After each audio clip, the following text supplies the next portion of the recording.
एक बार मोदी फिर घिर चुके हैं।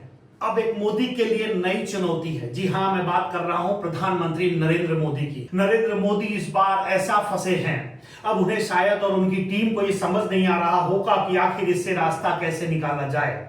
आखिर क्या होगा, अंतरराष्ट्रीय स्तर पर उनकी क्या छवि बनेगी, इसको लेकर के नरेंद्र मोदी इस बार जो है वो चारों तरफा घिर चुके हैं। ये खबर आज मैं पढ़ रहा हूं, इस खबर को आप सुनेंगे तो आप भी दंग रह जाएंगे कि आखिर देश के प्रधानमंत्री के सामने ऐसी कौन सी परिस्थिति आ गई कि नरेंद्र मोदी के पास अब कोई रास्ता नहीं बचा है। ईरान के राष्ट्रपति मसूद ने न्योता भेजा है खेमनेई की जनाजे में शामिल होने के लिए, और यही जो न्योता है ये मोदी के लिए अब सरदर्द बना हुआ है। नमस्कार दोस्तों, आप देखना शुरू कर चुके हैं इन डेप्थ और मैं हूं गुरसेन।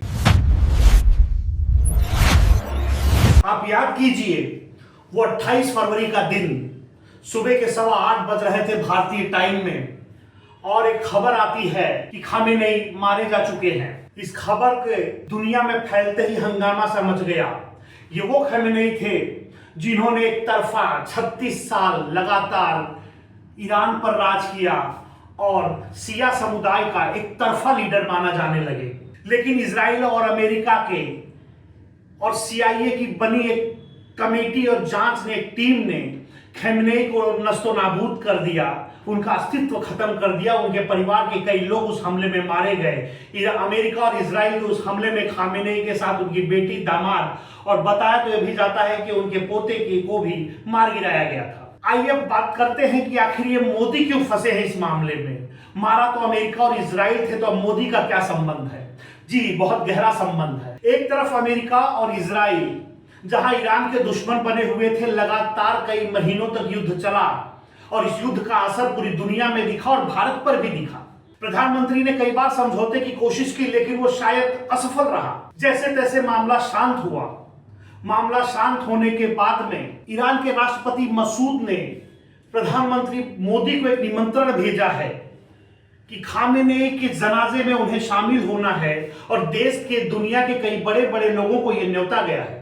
इस न्योता में प्रधानमंत्री मोदी भी शामिल हो, इस तरह का उन्हें मेल आया होगा, एक खत आया होगा, न्योता तो जरूर आया है। ईरान के राष्ट्रपति मसूद ने 23 जून को उन्हें न्योता भेजा है और प्रधानमंत्री को आमंत्रण दिया है, निमंत्रण दिया है कि आप आइए, और दुनिया के सबसे शक्तिशाली खामेनेई के जनाजे में उन्हें शामिल होना है। बस यहीं पर मोदी के लिए सबसे बड़ी चुनौती है, मोदी सरकार के लिए चुनौती है, भारत में बनने वाली कूटनीति के लिए एक चुनौती है, विदेशी डिप्लोमेट के लिए चुनौती है कि आखिर अब मोदी क्या करेंगे।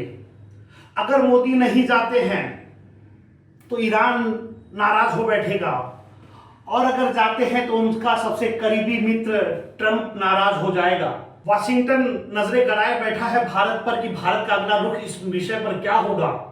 इजराइल भी देखना चाहता है कि भारत अब क्या कदम उठाता है, और ईरान भी देखना चाहता है कि अब भारत क्या करेगा। दुनिया के सबसे ताकतवर देश भारत पर नजर गड़ाए बैठे हैं, तो मोदी के लिए खड़ी चुनौती है। ये बताया जा रहा है कि मस्कट से लेकर तेहरान तक ये जनाजा निकलेगा, और दुनिया का सबसे बड़ा जनाजा इसे कह सकते हैं, जिसमें 2 करोड़ लोगों के शामिल होने के अंदाजे लगाए जा रहे हैं कि लगभग 2 करोड़ लोग इसमें शामिल होंगे। क्योंकि खामेनेई एक बहुत बड़ा नाम, लगातार 36 सालों तक शिया समुदाय का सबसे चहेता नाम। आपने देखा होगा कि जब मारे जाने की खबर आई थी तो भारत में जगह जगह पर लोगों ने मातम मनाया था, उन्हें अपना लीडर बनाया था, अपना भगवान बनाया था, अपना मसीहा बताया था, तमाम तरह की बातें लोगों ने की थी। तो आप सोचिए कि शिया समुदाय के, खामेनेई के जानने वाले लोग भारत में भी एक बहुत बड़ी तादाद में रहते हैं, शिया समुदाय के लोग भारत में रहते हैं। लेकिन सबसे बड़ी चुनौती अब मोदी के लिए हो गई कि अब मोदी करेंगे क्या। मोदी के लिए रास्ता निकालना बड़ा मुश्किल हो जाएगा। अगर नहीं जाते हैं तो ट्रंप को कौन समझाएगा, और जाते हैं तो ईरान को कौन मनाएगा।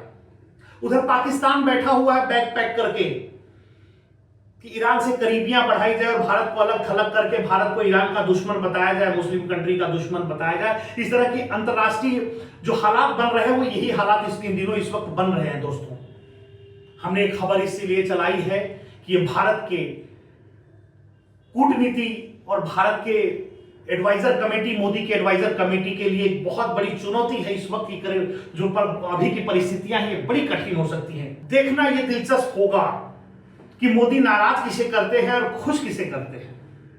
क्या वो अपने पुराने मित्र और सबसे चहेते मित्र ट्रंप के बातों पर खरा उतरेंगे, ये ईरान की उस मित्रता को निभाएंगे जो कई सालों तक रही है। दुनिया का सबसे बड़ा जनाजा उठने जा रहा है, जनाजा निकाला जाएगा, दुनिया का सबसे बड़ा जनाजा निकाला जाएगा खामेनेई का। वो दिन 4 जुलाई है। 4 जुलाई इसलिए भी ये दिन रखा गया है कि इसी दिन अमेरिका अपना स्वतंत्रता दिवस मनाता है, इंडिपेंडेंस डे मनाता है अमेरिका। जाहिर सी बात है, इंडिपेंडेंस डे है अमेरिका का, ट्रंप नहीं पहुंचेंगे, ट्रंप अपने देश में होंगे। तो क्या ये दिन जानबूझकर रखा गया है? क्या ईरान ने इस दिन 4 जुलाई का जो दिन रखा है, ये जानबूझकर 4 जुलाई का दिन रखा गया है कि इसी दिन खामेनेई को निकाला जाएगा? क्या ये बताया जा रहा है अमेरिका को कि तुमने क्या करतूत की है, ये इसलिए हम उसी दिन निकाल रहे हैं? क्या अमेरिका को इनडायरेक्टली बताना चाहता है ईरान?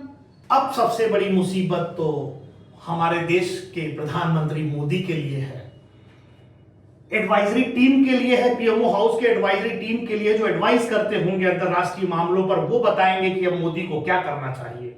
देश के प्रधानमंत्री अब क्या करेंगे, किसे मनाएंगे, ट्रंप को मनाएंगे या ईरान को मनाएंगे?